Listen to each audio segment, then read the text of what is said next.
চাট খেতে আমরা সকলেই ভালোবাসি। দই বড়া বা পাপড়ি চাটে পাপড়ি বা দই বড়া ভেজে বানাতে হয়, সেই সব ঝামেলায় না গিয়ে যদি একটা হেলদি চাট বানানো যায়, খেতে যদি হয় ঠিক অতটাই ভালো, তাহলে কেমন হয়। আজকে আমি বানাচ্ছি মাখানা দিয়ে চাট। হ্যালো নমস্কার, ইটস বাই মধুলিকায় আপনাদের সকলকে স্বাগত। রান্নার গ্যাসের এখন একটা ক্রাইসিস চলছে, ভাজাভুজি ঝামেলায় না গিয়ে বানানো যাক একটা সুস্বাদু দারুণ খেতে চাট। দই দিয়ে মাখানা চাট। মাখানাটাকে রোস্ট করে নিতে হবে, তার জন্য ফ্রাই প্যানে দিয়ে দিয়েছি 1 চা চামচ ঘি। ঘিটা একটুখানি ফ্রাই প্যানে ছড়িয়ে নিয়ে দিয়ে দিলাম 1 কাপ মাখানা। মাখানাটাকে ড্রাই রোস্ট করে নিতে হবে 2 থেকে 3 মিনিট, একদম কম আছে, যতক্ষণ না মাখানাটা একটু ব্রাউন ব্রাউন হয়ে আসে, একটা খুব সুন্দর গোল্ডেন কালার চলে আসবে। এইভাবে মাখানাটাকে ভেজে নিলে খুব সুন্দর একটা টেস্ট আসে। চাট বানানোর জন্য নিয়ে নিয়েছি 1 কাপ টক দই, খুব বেশি টক যাতে না হয়। এর মধ্যে দিয়েছি 1 টেবিল চামচ চিনি। চিনিটা কিন্তু আপনাদের পছন্দ মতো কম বেশি করে নিতে পারেন।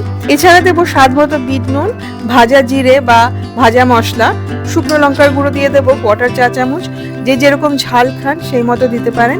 এবারে দইটাকে খুব ভালো করে ফেটিয়ে মশলাটাকে এর সাথে মিশিয়ে নিতে হবে, যতক্ষণ না কোনো লাম্পস না থাকে, একদম মসৃণ হয়ে যায় দইটা, ততক্ষণ খুব ভালো করে ফেটিয়ে নিতে হবে। খানিকটা জল দিয়ে দিতে হবে, 1/4 কাপ জল আমি এখানে দিয়েছি, আপনারা 1/2 কাপ অব্দি জল দিতে পারেন। জলটা এই জন্যই দিতে হবে কারণ মাখানাটা এর মধ্যে ভিজিয়ে রেখে দিতে হবে নরম করার জন্য, সেই জন্য আমি এখানে 1/4 কাপ জল দিলাম। আবার খুব ভালো করে মিশিয়ে নিলাম, আর তারপরে রোস্ট করে রাখা মাখানাটা এর মধ্যে দিয়ে ভিজিয়ে রেখে দিতে হবে 4 থেকে 5 ঘন্টা, যতক্ষণ না মাখানাটা নরম হয়ে যায়।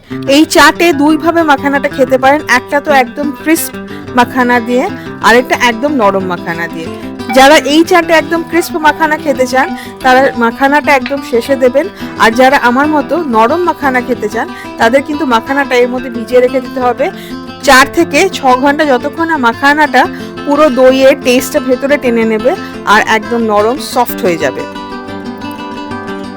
দেখুন মাখানাটা কিন্তু এখানে নরম হয়ে গেছে, আপনারা দেখেও বুঝতে পারবেন, আর পুরো দইয়ের টেস্টটা মাখানার মধ্যে কিন্তু চলে গেছে। এই চাটে লাগছে 2 রকম চাটনি, একটা তেঁতুলের চাটনি, প্রথমটা তেঁতুলের চাটনি, তার জন্য তেঁতুল বাটা নিয়ে নিয়েছি, তেঁতুলের কনসেন্ট্রেট নিয়ে নিয়েছি, নুন দিয়ে দেবো স্বাদ মতো। আমি যে তেঁতুলের কনসেন্ট্রেট ইউজ করছি তার মধ্যে কিন্তু অলরেডি নুন দেওয়া থাকে।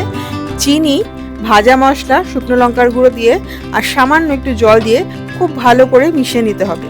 তৈরি হয়ে যাবে একটা টক ঝাল মিষ্টি দুর্দান্ত খেতে তেঁতুলের চাটনি। আমাদের বাড়ি তেঁতুলের চাটনি কিন্তু রান্না করা তেঁতুলের চাটনি নয়, সমস্ত মশলা তেঁতুলের পাল্পের সাথে মিশিয়ে বানানো একটা দুর্ধর্ষ স্বাদের তেঁতুলের চাটনি। এরপরে বানাচ্ছি সবুজ চাটনি, তার জন্য নিয়ে নিয়েছি কাঁচা লঙ্কা 3 থেকে 4টে, যে যেরকম ঝাল খান।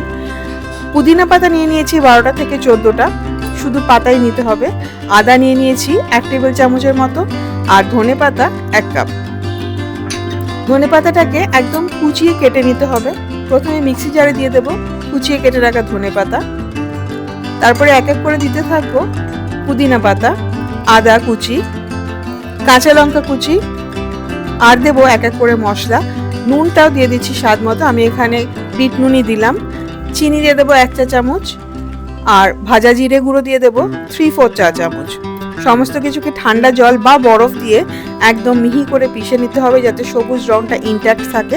তৈরি হয়ে গেল সবুজ চাটনি। এইবারে চাটটাকে অ্যাসেম্বল করা যাক, চাটটাকে সাজিয়ে নেওয়া যাক। যে বাটিতে চাটটা সার্ভ করব তার মধ্যে ঢেলে নেব মাখানা আর দইয়ের মিশ্রণটা।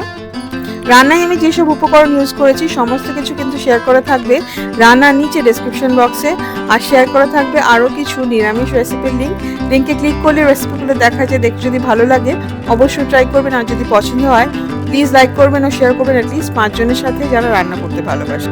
মাখানা দইয়ের মিশ্রণের উপরে ছড়িয়ে দিতে হবে তেঁতুলের চাটনি, সবুজ চাটনিটা।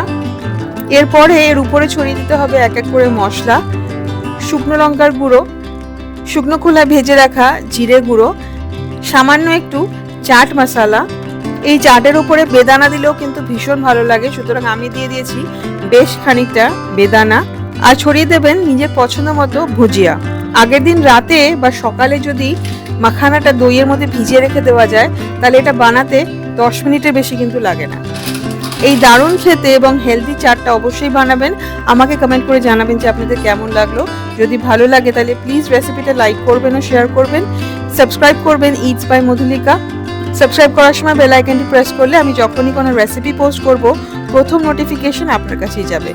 ভালো থাকবেন, ভালো ভালো রান্না করবেন। Happy cooking. Thank you.